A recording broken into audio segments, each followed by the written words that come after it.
सत श्री अकाल, खुश आमदीद दोस्तों। मैं हाँ जरमनजीत सिंह रंधावा ते लैके हाजिर हाँ किसान वीरां लई हफ्तावारी शो साडी खेती। सो की कुछ रहेगा इस हफ्ते खास, आओ मारदे एक चाप।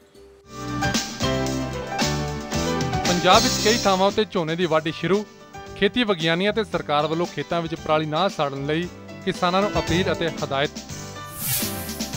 ਪੰਜਾਬ ਖੇਤੀਬਾੜੀ ਯੂਨੀਵਰਸਿਟੀ ਵਿੱਚ ਕਰਵਾਏ ਗਏ ਕਿਸਾਨ ਮੇਲੇ ਵਿੱਚ ਵੱਖ-ਵੱਖ ਕੰਪਨੀਆਂ ਵੱਲੋਂ ਲਗਾਏ ਗਏ ਸਟਾਲ ਰਹੇ ਕਿਸਾਨਾਂ ਦੀ ਖਿੱਚ ਦਾ ਕੇਂਦਰ ਅਤੇ ਇੱਕ ਮੁਲਾਕਾਤ ਖੇਤੀ ਦੇ ਅਨਪੜ੍ਹ ਅਤੇ ਦੇਸੀ ਵਿਗਿਆਨੀ ਈਸ਼ਵਰ ਕੁੰਦੂ ਦੇ ਨਾਲ।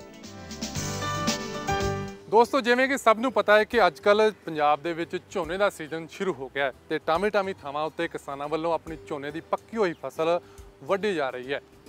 ਇਸ ਵਿੱਚ ਪੱਕੀ ਸੰਭਾਵਨਾ ਨਹੀਂ ਦੱਸੀ ਜਾ ਸਕਦੀ ਕਿ ਕਿਸਾਨ ਇਸ ਵਾਰ ਵੀ ਸਰਕਾਰੀ ਹਦਾਇਤਾਂ ਦੇ ਬਾਵਜੂਦ ਆਪਣੀ ਝੋਨੇ ਦੀ ਰਹਿੰਦ ਖੂੰਹਦ ਯਾਨੀ ਕਿ ਪਰਾਲੀ ਨੂੰ ਖੇਤਾਂ ਵਿੱਚ ਅੱਗ ਲਾ ਕੇ ਨਹੀਂ ਸਾੜਨਗੇ।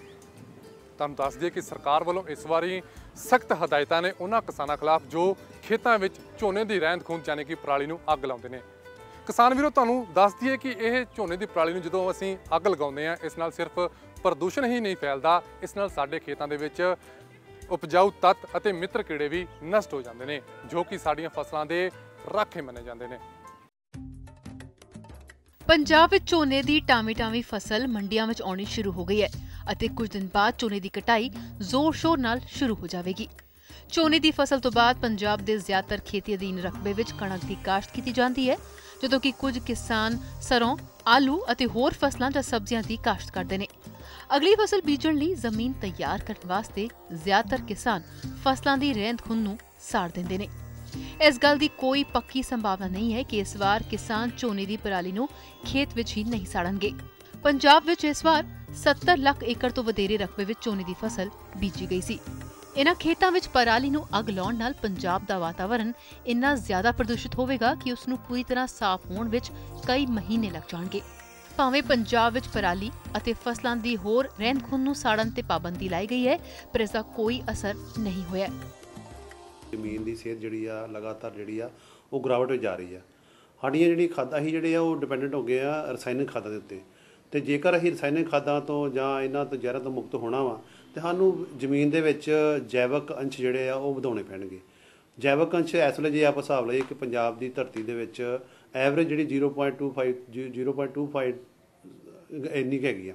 ਜੇਕਰ ਅਸੀਂ ਜੇ ਸਾਡੀਆਂ ਜਿਹੜੀ ਖੇਤੀ ਪ੍ਰਣਾਲੀ ਤਾਂ ਹੀ ਕੰਮ ਕਰ ਸਕਦੀ ਜੇ 0.45 ਤੋਂ ਵੱਧ ਹੋਏਗੀ, ਸਾਡੀ ਜੈਵਿਕ ਮਾਦਾ ਜ਼ਮੀਨ 'ਚ ਹੋਏਗਾ। ਤੇ ਉਸੇ ਨਾਲ ਕੀ ਹੋਇਆ ਕਿ ਜਿਵੇਂ ਅਸੀਂ ਹਰ ਸਾਲ ਪਰਾਲੀ ਨੂੰ ਜਾਂ ਕਣਕ ਦੇ ਨਾੜ ਨੂੰ ਅੱਗ ਲਾਉਂਦੇ ਆ, ਉਹਦੇ ਨਾਲ ਸਾਡਾ ਜਿਹੜਾ ਵਾ ਉਹ ਲਗਾਤਾਰ ਜਿਹੜਾ ਪ੍ਰਦੂਸ਼ਣ ਵੱਧ ਰਿਹਾ।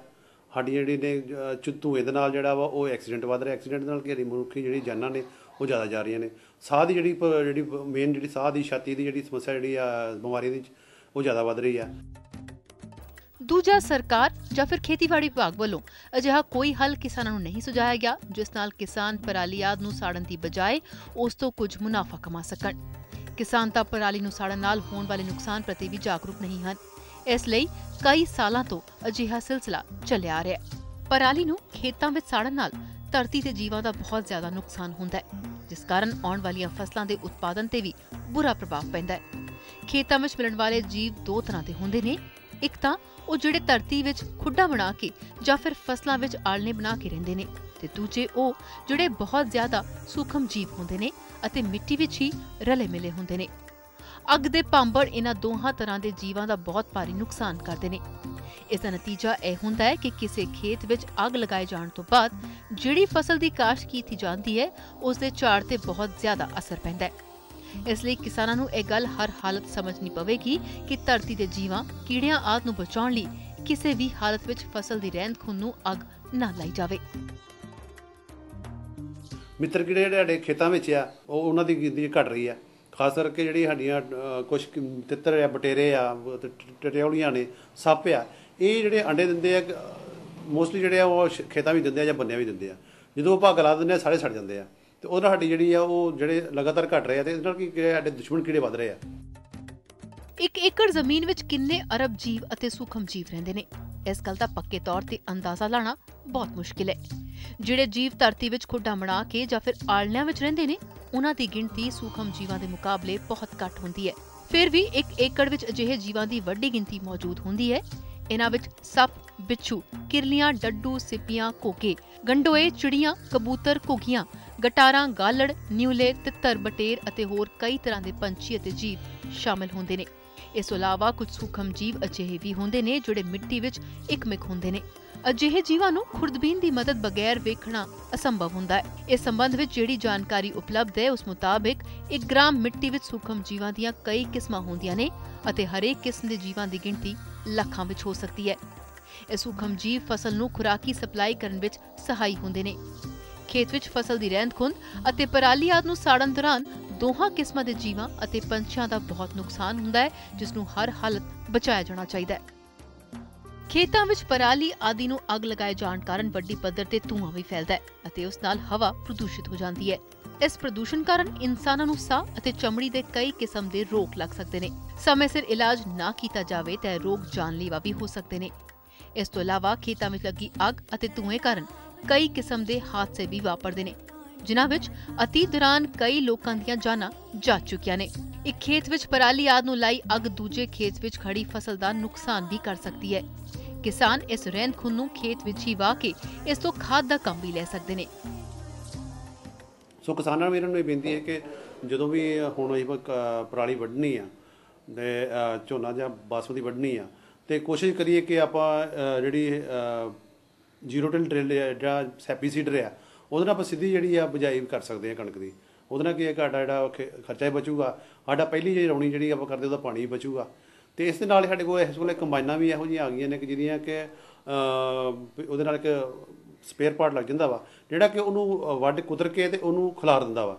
ਤੇ ਖਿਲਾਰਨ ਤੋਂ ਬਾਅਦ ਹੈਪੀ ਸੀਡਰ ਜਾਂ ਡਰਿਲ ਜਿਹੜੀ ਤੁਹਾਡੀ ਤਵੀਆਂ ਜਾਂ ਰੋਟਾਵੇਟਰ ਦੇ ਨਾਲ ਚੰਗੀ ਤਰ੍ਹਾਂ ਮਿਲਾ ਦਈਏ ਵਿੱਚ ਤੇ ਇੱਕ ਦਾ ਪਾਣੀ ਲਾ ਦਈਏ ਵਿੱਚ ਤੇ ਉਹ ਥੋੜ੍ਹੇ ਚਿਰ ਬਾਅਦ ਗਲ ਜਾਂਦਾ ਵਾ ਤੇ ਸਾਡੀ ਜਿਹੜੀ ਆ ਉਹ ਮਲ ਜਿਹੜਾ ਜੈਵਿਕ ਮਾਦਾ ਵਾ ਉਹ ਵਧੂਗਾ ਤੇ ਸਾਡੀ ਜਿਹੜੀ ਯੂਰੀਆ ਦੀ ਜਿਹੜੀ ਮਾਤਰਾ ਜਿਹੜੀ ਆ ਉਹ ਘਟੂਗੀ, ਕਿਉਂਕਿ ਜੇ ਸਾਡਾ ਯੂਰੀਆ ਜੈਵਿਕ ਮਾਦਾ ਜ਼ਿਆਦਾ ਵਾ ਤੇ ਨਾਈਟ੍ਰੋਜਨ ਦੀ ਐਫੀਸ਼ੀਐਂਸੀ ਜਿਹੜੀ ਆ ਉਹ ਵਧੇਗੀ ਤੇ ਜਿਸ ਨਾਲ ਫਾਰਮਰ ਨੂੰ ਫਾਇਦਾ ਹੋਏਗਾ।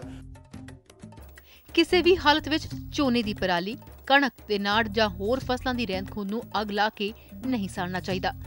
ਅਜਿਹਾ ਕਰਕੇ ਜਾਨੀ ਅਤੇ ਮਾਲੀ ਨੁਕਸਾਨ ਤੋਂ ਬਚਿਆ ਜਾ ਸਕਦਾ ਹੈ। ਸੋ ਇਹ ਤਾਂ ਸੀ ਖੇਤਾਂ ਦੇ ਵਿੱਚ ਰਹਿੰਦ ਖੂੰਹਦ ਜਾਣੀ ਕਿ ਪਰਾਲੀ ਨੂੰ ਅੱਗ ਲਾ ਕੇ ਸਾੜਨ ਦੇ ਨੁਕਸਾਨ। ਸੋ ਦੋਸਤੋ ਤੁਹਾਨੂੰ ਇਹ ਦੱਸ ਦਈਏ ਕਿ ਅੱਜ ਕੱਲ੍ਹ ਜਿਵੇਂ ਝੋਨੇ ਦੀ ਵਾਢੀ ਸ਼ੁਰੂ ਹੋ ਗਈ ਤੇ ਝੋਨਾ ਮੰਡੀਆਂ ਦੇ ਵਿੱਚ ਆਉਣਾ ਵੀ ਸ਼ੁਰੂ ਹੋ ਗਿਆ ਹੈ ਤੇ ਸਰਕਾਰ ਵੱਲੋਂ ਇਸ ਲਈ ਇਸ ਦੀ ਖਰੀਦ ਲਈ ਪੂਰੇ ਢੁਕਵੇਂ ਪ੍ਰਬੰਧ ਕੀਤੇ ਹੋਏ ਨੇ ਤੇ ਅਧਿਕਾਰੀਆਂ ਵੱਲੋਂ ਯਾਨੀ ਕਿ ਖਰੀਦ ਏਜੰਸੀਆਂ ਦੇ ਮਾਹਰਾਂ ਵੱਲੋਂ ਇਸ ਲਈ ਕਿਸਾਨਾਂ ਨੂੰ ਅਪੀਲ ਕੀਤੀ ਜਾ ਰਹੀ ਹੈ ਕਿ ਉਹ ਮੰਡੀਆਂ ਦੇ ਵਿੱਚ ਝੋਨਾ ਸੁਕਾ ਕੇ ਹੀ ਲਿਆਉਣ। ਫਿਲਹਾਲ ਇੱਥੇ ਰੁਕਦੇ ਹਾਂ ਛੋਟੀ ਜਿਹੀ ਬ੍ਰੇਕ ਲਈ ਤੇ ਬ੍ਰੇਕ ਤੋਂ ਬਾਅਦ ਜਦੋਂ ਵਾਪਸ ਆਵਾਂਗੇ ਤੇ ਗੱਲ ਕਰਾਂਗੇ ਪਿਛਲੇ ਹਫ਼ਤੇ ਪੰਜਾਬ ਖੇਤੀਬਾੜੀ ਯੂਨੀਵਰਸਿਟੀ ਵਿਖੇ ਹੋਏ ਕਿਸਾਨ ਮੇਲੇ ਦੀਆਂ ਕੁਝ ਝਲਕੀਆਂ ਬਾਰੇ।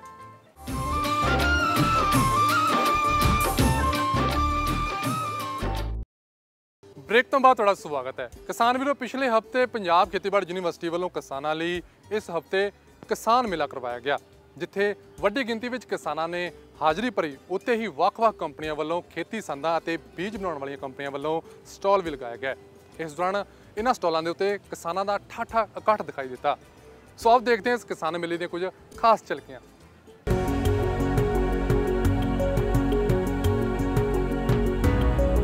ਲੁਧਿਆਣਾ ਦੇ ਵਿੱਚ ਪੰਜਾਬ ਐਗਰੀਕਲਚਰ ਯੂਨੀਵਰਸਿਟੀ ਦੇ ਵਿੱਚ ਕਿਸਾਨਾਂ ਦਾ ਮਹਾਕੁੰਭ ਕਿਸਾਨ ਮੇਲੇ ਦੇ ਵਿੱਚ ਧਰਤੀ ਨੂੰ ਉਪਜਾਊ ਬਣਾਉਣ ਵਾਲੇ ਖੁਸ਼ਹਾਲੀ ਜਿਪਸਮ 'ਚ ਕਿਸਾਨਾਂ ਨੇ ਖੂਬ ਖਰੀਦਦਾਰੀ ਕੀਤੀ।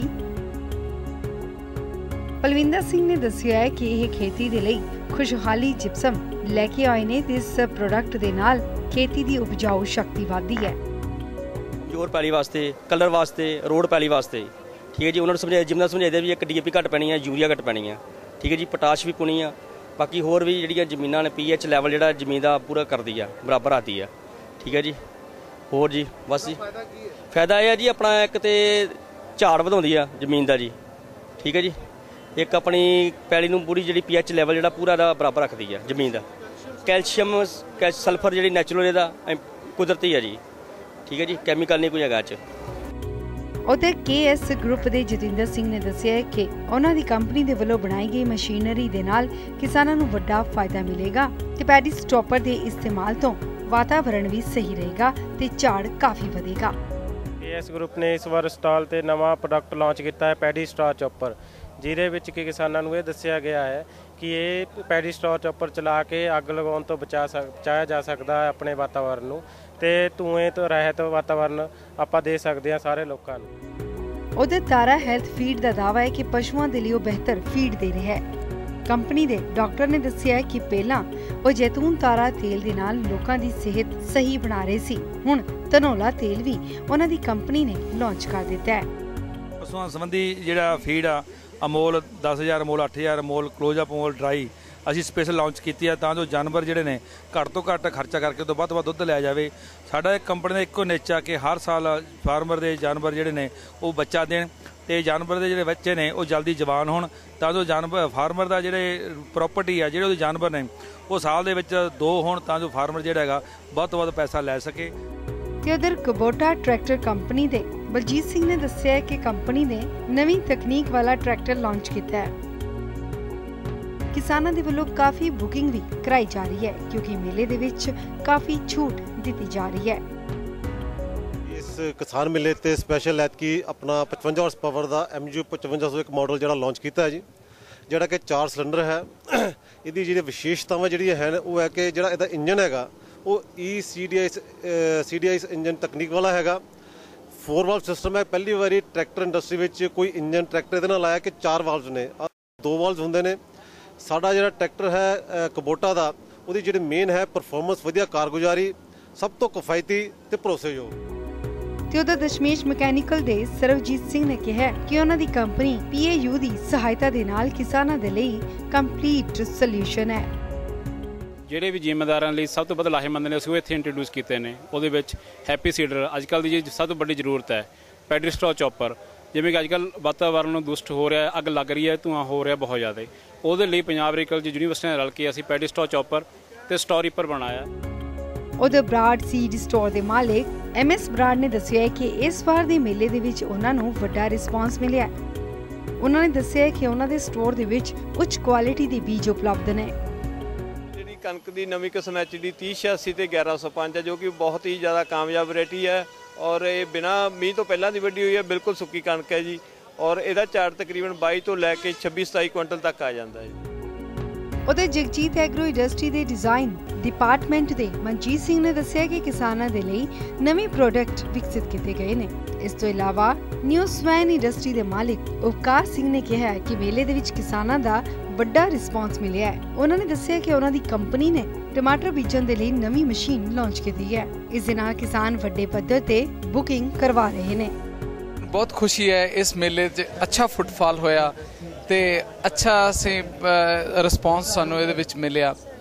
ਮੈਂ ਬਹੁਤ ਖੁਸ਼ ਹਾਂ ਕਿ ਸਾਨੂੰ ਟਰੈਕਟਰ ਡਰਿਵਨ ਇੰਪਲੀਮੈਂਟਸ ਦੇ ਵਿੱਚ ਸੈਕੰਡ ਪ੍ਰਾਈਜ਼ ਅਚੀਵ ਕੀਤਾ ਅਸੀਂ ਨੇ। ਇਹ ਇਟਾਲੀਅਨ ਟੈਕਨੋਲੋਜੀ ਨਾਲ ਬਣਿਆ ਪੋਟੈਟੋ ਪਲਾਂਟਰ ਹੈ ਜਿਹੜਾ ਕਿ 1 ਘੰਟੇ 'ਚ 1 ਕਿੱਲਾ ਪੋਟੈਟੋ ਬੀਜਦਾ। ਇਹਦੀ ਕਾਫੀ ਜ਼ਿਆਦਾ ਡਿਮਾਂਡ ਪਾਈ ਜਾ ਰਹੀ। ਬਹਿਰਹਾਲ ਪੰਜਾਬ ਖੇਤੀਬਾੜੀ ਯੂਨੀਵਰਸਿਟੀ ਦੇ ਵਿਹੜੇ ਦੇ ਵਿੱਚ 2 ਦਿਨਾਂ ਤੱਕ ਚੱਲਣ ਵਾਲੇ ਇਸ ਕਿਸਾਨ ਮੇਲੇ ਦੇ ਵਿੱਚ ਕਿਸਾਨਾਂ ਦੇ ਲਈ ਫਾਇਦੇ ਹੀ ਫਾਇਦੇ ਨਜ਼ਰ ਆ ਰਹੇ ਨੇ। ਜਿੱਥੇ ਕਿਸਾਨ ਨਵੀਆਂ ਤਕਨੀਕਾਂ ਦੇ ਨਾਲ ਜੁੜ ਰਹੇ ਨੇ ਉੱਥੇ ਹੀ ਕਾਫੀ ਛੂਟ ਦੇ ਨਾਲ ਉਹਨਾਂ ਨੂੰ ਮਸ਼ੀਨਾਂ ਵੀ ਮੁਹੱਈਆ ਹੋ ਰਹੀਆਂ ਨੇ। ਸੋ ਇਹ ਸਨ ਕਿਸਾਨ ਮੇਲੇ ਦੀਆਂ ਕੁਝ ਖਾਸ ਝਲਕੀਆਂ। ਹੁਣ ਇੱਥੇ ਵੇਲਾ ਇੱਕ ਹੋਰ ਛੋਟੀ ਜਿਹੀ ਬ੍ਰੇਕ ਦਾ। ਬ੍ਰੇਕ ਤੋਂ ਬਾਅਦ ਜਦੋਂ ਵਾਪਸ ਆਵਾਂਗੇ ਤੇ ਗੱਲ ਕਰਾਂਗੇ ਇੱਕ ਅਜਿਹੇ ਕਿਸਾਨ ਦੀ ਜਿਸ ਵੱਲੋਂ ਦੇਸੀ ਜੜੀਆਂ ਬੂਟੀਆਂ ਦੇ ਨਾਲ ਜੈਵਿਕ ਖਾਦਾਂ ਦਵਾਈਆਂ ਤਿਆਰ ਕੀਤੀਆਂ ਗਈਆਂ ਨੇ ਜੋ ਕਿ ਕਾਫੀ ਮਸ਼ਹੂਰ ਹੋ ਗਿਆ ਹੈ ਕੈਥਲ ਦੇ ਵਿੱਚ ਤੇ ਇਸ ਲਈ ਉਸ ਨੂੰ 1 ਨਹੀਂ 2 ਨਹੀਂ ਅਣਗਿਣਤ ਅਵਾਰਡ ਵੀ ਮਿਲ ਚੁੱਕੇ ਨੇ।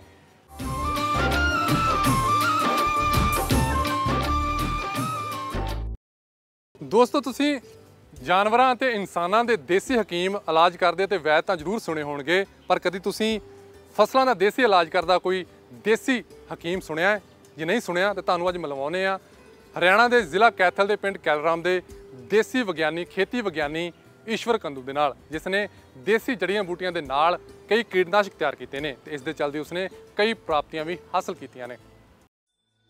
ਕੈਥਲ ਦੇ ਕੈਲਰਾਮ ਪਿੰਡ ਦੇ ਵਿੱਚ ਜੇਕਰ ਕਿਸੇ ਨੂੰ ਈਸ਼ਵਰ ਕੁੰਡੂ ਦੇ ਘਰ ਜਾਣਾ ਹੋਏ ਤੇ ਰਾਹੀਗਰ ਇਹ ਪੁੱਛੇ ਕਿ ਤਾਊ ਈਸ਼ਵਰ ਕੁੰਡੂ ਦਾ ਘਰ ਕਿੱਥੇ ਹੈ ਤਾਂ ਤਾਊ ਦਾ ਜਵਾਬ ਹੁੰਦਾ ਹੈ, ਅੱਛਾ ਤੈਨੂੰ ਵਿਗਿਆਨਿਕ ਈਸ਼ਵਰ ਕੁੰਡੂ ਦੇ ਘਰ ਜਾਣਾ ਹੈ। ਜੀ ਹਾਂ, ਕਹਿਣ ਨੂੰ ਤਾਂ ਛੋਟੇ ਜਿਹੇ ਕਿਸਾਨ ਨੇ 10ਵੀਂ ਤੱਕ ਹੀ ਪੜ੍ਹਾਈ ਕੀਤੀ ਹੈ ਪਰ ਖੇਤੀ ਦੇ ਖੇਤਰ ਵਿੱਚ ਕੀਟਨਾਸ਼ਕਾਂ ਦੀ ਦੁਨੀਆ ਦੇ ਵਿੱਚ ਹਰਬਲ ਕੀਟਨਾਸ਼ਕਾਂ ਦੇ ਉਤਪਾਦਨ ਦੇ ਵਿੱਚ ਉਸਨੇ ਉਹ ਉਪਲਬਧੀਆਂ ਹਾਸਲ ਕੀਤੀਆਂ ਨੇ ਜੋ ਕਿ PhD ਕੀਤੇ ਹੋਏ ਡਾਕਟਰ ਵੀ ਨਹੀਂ ਕਰ ਸਕਦੇ। 2.5 ਏਕੜ ਦੀ ਜ਼ਮੀਨ ਦਾ ਮਾਲਿਕ ਇਹ ਕ੍ਰਿਸ਼ੀ ਵਿਗਿਆਨਕ ਕਦੇ ਖੁਦ ਦੇ ਰੋਜ਼ਗਾਰ ਦੇ ਲਈ ਤਰਸਦਾ ਸੀ। ਈਸ਼ਵਰ ਕੁੰਡੂ ਹੁਣ ਹਜ਼ਾਰਾਂ ਲੋਕਾਂ ਨੂੰ ਰੋਜ਼ਗਾਰ ਦੇ ਰਿਹਾ ਹੈ।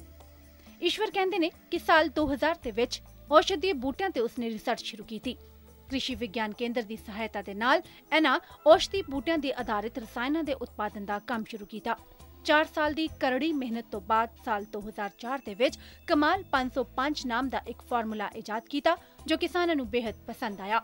अज न सगों हरियाणा के किसान सगों पंजाब, राजस्थान, आंध्र प्रदेश, कर्नाटक, बिहार, गुजरात के किसान भी उस वालों तैयार किए गए हर्बल कीटनाशक का इस्तेमाल कर रहे हैं। अपनी जमीन की तरफ ध्यान दिया भी जमीन की जो हमारी सेहत है आज की तारीख में, जिस तरह ऑर्गेनिक मैन्योर का जो ऑर्गेनिक कार्बन का लेवल है ज़मीन के अंदर वो 0.2 और 0.3 के आसपास आ गया है, यानी कि ज़मीन के अंदर एक तरह से निष्क्रियता हो गई है पूरी। तो पहले मैंने इस पर काम किया, इसके लिए मैंने प्रोडक्ट बनाए, कई साल खोज करी, मतलब चीज़ बढ़िया बन गई अपनी। उसके बाद जो दीमक के लिए या कीड़ों के लिए या फंगस के लिए दुनिया भर के केमिकल यूज़ हो रहे थे, तो धीरे धीरे हमने उनकी तरफ अपना कदम बढ़ाया, नई नई हमने खोजें करी और आज हमारे पास हम ये कह सकते हैं कि जितने भी केमिकल इंसेक्टिसाइड हैं हम उनको रिप्लेस कर सकते हैं बहुत आसानी से अपनी जड़ी बूटियों के सहारे। बस फसलों नूं बीमारियों तो बचाउण दे लई कमाल 505 तथा बीज उपचार दे लई कमाल केसरी भी इजाद कीता।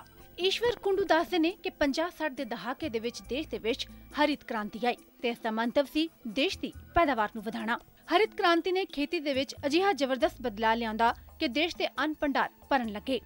वधेरे पैदावार दे चक्कर दे विच किसानां ने कीटनाशकां दा बहुत उपयोग कीता। कीटनाशकों के बहुतात उपयोग के नाल उसके माड़े परिणाम भी 4 दहाके बाद देखने को मिल रहे हैं। कीटनाशकों ने देश की उपजाऊ जमीन नूं जहरीला बना दिता ते इस गल की पुष्टि कि रिसर्च रिपोर्ट्स राहीं हो चुकी है। इन्हां कीटनाशकों का असर मनुख की सेहत ते भी पिया। बठिंडा समेत कई खेतर अजिहे ने जिन्हां नूं कैंसर वर्गी बीमारियां ने घेर लिया। अजिहा नहीं है कि जो हर्बल कीटनाशक तैयार किए गए ने लोगों ने उन्हां नूं तुरंत अपनाया। ऐसे ਲਈ ईश्वर कुंडू ने किसानां दे खेतां विच जाके कीटनाशकां दे हो रहे नुकसान बारे उन्हां नूं जागरूक कीता। जमीन नूं जहरीली होण तो बचाउण दे लई ईश्वर कुंडू ने वड्डे पैमाने ते मुहिम छेड़ दित्ती। पिंड-पिंड जाके जागरूकता शिविर लगाए। किसानां नूं खेतां 'च जाके कीटनाशकां दे जमीन, फसल ते मनुखी शरीर ते पैण वाले असरां बारे दस्सिया। साडे देश विच सिक्किम अजिहा सूबा है जो रसायनहीन है ते होरनां सूबिਆਂ नूं भी सिक्किम तो प्रेरणा लेनी चाहिदी है। जो हमारे आयुर्वेद के जो सिद्धांत है ना, भाई इसमें कवाथ निकालना है, इसको डिकोशन करना है, इसका काढ़ा बनाना है, बिल्कुल देसी तरीके से, नुकसान तो इसका संभव ही नहीं है किसी तरह से भी। और किसान तो ये कहते हैं कि एक साल हमने अगर मेरा फार्मूले को अपने खेत में यूज़ कर लिया तो अगले साल वो ज़मीन बिना कुछ और डाले, मेरे प्रोडक्ट भी चाहे ना डालो, तो 10-20% पैदावार अपने आप ज़्यादा देती है, यानी कि ज़मीन का तो सुधार होता है। जो माइक्रोबायोलॉजिकल सिस्टम जो हमने ख़त्म कर दिया है, यानी जानबूझ के एक षड्यंत्र के तहत हमारे जो मित्र कीट हैं, केंचुआ वगैरह जितने भी हमारे थे, बिल्कुल षड्यंत्र के दायरे को ख़त्म कर दिया। भी जब वो ख़त्म होंगे, ज़मीन की ताकत कम होगी तो दवाई की जरूरत पड़ेगी, तो किसान खाद डालेगा, दवाइयाँ डालेगा, बड़ी बड़ी कंपनियों का बिजनेस चल निकलेगा, तो बड़े लोगों ने इसमें हाथ रंगे। ईश्वर कुंडू की सफलता नूं देखदे होया कई कीटनाशक कंपनियों दे नाल उसदा विवाद होया ते ईश्वर कुंडू का विरोध भी बहुत होया। पुलिस दे विच केस दर्ज करवाए गए पर यह झूठ ज्यादा दिन टिक नहीं पाया ते अखीर सच्चाई कुंडू दे कम आई। उन्होंने अपने हर्बल कीटनाशकों नूं सही साबित कर दिखाया, जिस तो बाद दी मिली कामयाबी नूं ना सगों किसानां ने सलाम किया बल्कि प्रशासन ने भी उसके कम नूं सराहिया। कुंडू नूं अपनी उपलब्धियां दे चलदे जिला प्रशासन वालों कई बार सन्मानिया जा चुका है। ईश्वर कुंडू जी ने कृषि विज्ञान केंद्र कैथल से ट्रेनिंग ली थी शुरू में, उसके बाद ये इस क्षेत्र में काम करने लगा था। कुछ किसान हमारे पास आते हैं, वो उनसे लेते भी हैं। कुछ प्रोडक्ट्स उनके हैं 4-5, जैसे कमाल 55 है, कमाल कलीजनर है, कमाल 505 है, कमाल क्लैंप है, कमाल केसरी, इस तरह कई उत्पाद वो अपने स्तर पे बनाता है। उसने एक अपनी लैब भी स्थापित कर रखी है गांव में, अपने घर में, और वो इस पर मेहनत भी कर रहा है। लेकिन किसानों की जो हमारे पास रिएक्शन आई है, वो किसान कहते हैं कि जी इनकी दवाइयाँ, क्योंकि कुछ किसान ऐसे हैं जो ऑर्गेनिक सब्जियां का उत्पादन करते हैं कैथल जिले में, वो प्रयोग करते हैं। ऐसे कड़ी दे विच 12 फरवरी 2007 नूं भारत दे साबका राष्ट्रपति APJ अब्दुल कलाम वालों भी उन्हां नूं सन्मानिया गया। पिंड कैलराम दे किसान ईश्वर कुंडू नूं कृषि विभाग ने 12 नवंबर 2010 नूं सन्मानित किया। साबका खेतीबाड़ी मंत्री शरद पवार ने देश के बिना डिग्री के इस वैज्ञानिक की उपलब्धि नूं सन्मानिया। इस किसान ने कमाल 505 हर्बल कीटनाशक की खोज की थी। ਵਨਸਪਤੀਆਂ ਤੋਂ ਬਣਿਆ ਇਹ ਕੀਟਨਾਸ਼ਕ ਬੰਜਰ ਤੇ ਕਲਰ ਜ਼ਮੀਨ ਨੂੰ ਵੀ ਉਪਜਾਊ ਬਣਾ ਦਿੰਦਾ ਹੈ। ਵਿਗਿਆਨ ਅਤੇ ਪ੍ਰੌਦਯੋਗਿਕੀ ਵਿਭਾਗ ਨੇ ਕੁੰਡੂ ਦੇ ਫਾਰਮੂਲੇ ਤੇ ਅੱਗੇ ਰਿਸਰਚ ਕਰਨ ਦੇ ਲਈ 1 ਲੱਖ ਰੁਪਏ ਵੀ ਦਿੱਤੇ। ਕੁੰਡੂ ਮੁਤਾਬਿਕ ਉਸ ਵੱਲੋਂ ਤਿਆਰ ਕੀਤਾ ਗਿਆ ਇਹ ਕੀਟਨਾਸ਼ਕ ਜੜੀ ਬੂਟੀਆਂ ਦੇ ਅਰਕ ਦੇ ਨਾਲ ਇਸਤੇਮਾਲ ਹੁੰਦਾ ਹੈ। 4 ਕਿਲੋ ਪ੍ਰਤੀ ਏਕੜ ਦੀ ਮਾਤਰਾ ਦੇ ਵਿੱਚ ਇਹ ਕੀਟਨਾਸ਼ਕ ਬਿਜਾਈ ਦੇ ਵੇਲੇ ਖੇਤ ਵਿੱਚ DAP ਦੇ ਨਾਲ ਪਾਇਆ ਜਾਂਦਾ ਹੈ। ਪ੍ਰਤੀ ਏਕੜ ਅੱਧਾ ਕਿਲੋ ਕੀਟਨਾਸ਼ਕ ਦੇ ਨਾਲ ਬੀਜ ਦਾ ਉਪਚਾਰ ਕੀਤਾ ਜਾਂਦਾ ਹੈ, ਜਿਸ ਤੋਂ ਬਾਅਦ ਕਿਸੇ ਵੀ ਰਸਾਇਣਿਕ ਕੀਟਨਾਸ਼ਕ ਦੀ ਲੋੜ ਨਹੀਂ ਪੈਂਦੀ। ਹਰਬਲ ਕੀਟਨਾਸ਼ਕ ਫਫੰਦੀ, ਦੀਪਕ ਤੇ ਜੜ ਛੇਦਕ ਕੀੜਿਆਂ ਨੂੰ ਖਤਮ ਕਰ ਦਿੰਦਾ ਹੈ, ਪਰ ਕੇਂਚੂਆ, ਮਕੌੜਾ, ਕਾਲਾ ਪੂੰਡ, ਮਧੂਮੱਖੀ ਤੇ ਹੋਰ ਮਿੱਤਰ ਕੀੜਿਆਂ ਨੂੰ ਬਿਲਕੁਲ ਵੀ ਹਾਨੀ ਨਹੀਂ ਪਹੁੰਚਾਉਂਦਾ। ਬਾਗਪਤ ਤੇ ਇਸ ਕਲਰ ਭੂਮੀ ਦੇ ਵਿੱਚ ਵੀ ਇਸ ਦਵਾਈ ਦਾ ਉਪਯੋਗ ਕਰਨ ਤੋਂ ਬਾਅਦ ਕੁਝ ਹੀ ਦਿਨਾਂ ਦੇ ਵਿੱਚ ਉੱਥੋਂ ਦੀ ਜ਼ਮੀਨ ਵੀ ਉਪਜਾਊ ਹੋ ਗਈ। ਪਿੰਡ ਦੇ ਕਿਸਾਨ ਦੱਸਦੇ ਨੇ ਕਿ ਈਸ਼ਵਰ ਕੁੰਡੂ ਪਿਛਲੇ ਕਈ ਸਾਲਾਂ ਤੋਂ ਕੀਟਨਾਸ਼ਕ ਦਵਾਈਆਂ ਤਿਆਰ ਕਰ ਰਿਹਾ ਹੈ। ਉਸਦੀ ਬਣਾਈ ਹੋਈ ਕੀਟਨਾਸ਼ਕ ਦਵਾਈਆਂ ਖੇਤੀ ਦੇ ਲਈ ਲਾਭਦਾਇਕ ਹੈ ਤੇ ਸਿਹਤ ਤੇ ਵੀ ਇਸ ਦਾ ਕੋਈ ਮਾੜਾ ਅਸਰ ਨਹੀਂ ਪੈਂਦਾ। ਸੋ ਕਿਸਾਨ ਵੀਰੋ, ਸੁਰੱਖਿਅਤ ਖੇਤੀ ਅੱਜ ਦੀ ਸਮੇਂ ਦੀ ਮੁੱਖ ਲੋੜ ਹੈ। ਸੋ ਫਿਲਹਾਲ ਅੱਜ ਦੇ ਸਾਡੇ ਇਸ ਪ੍ਰੋਗਰਾਮ ਦੇ ਵਿੱਚ ਇੰਨਾ ਹੀ। ਤੁਹਾਨੂੰ ਇਹ ਸਾਡਾ ਪ੍ਰੋਗਰਾਮ ਕਿਵੇਂ ਦਾ ਲੱਗਾ ਸਾਨੂੰ ਜ਼ਰੂਰ ਲਿਖਿਓ। ਸਾਡਾ ਈਮੇਲ ਪਤਾ ਹੈ feedback@ptcnetwork.tv। ਅਗਲੇ ਹਫਤੇ ਫਿਰ ਮਿਲਾਂਗੇ ਇਸੇ ਵੇਲੇ ਇਸੇ ਦਿਨ। ਤਦ ਤੱਕ ਲਈ ਰੱਬ ਰਾਖਾ।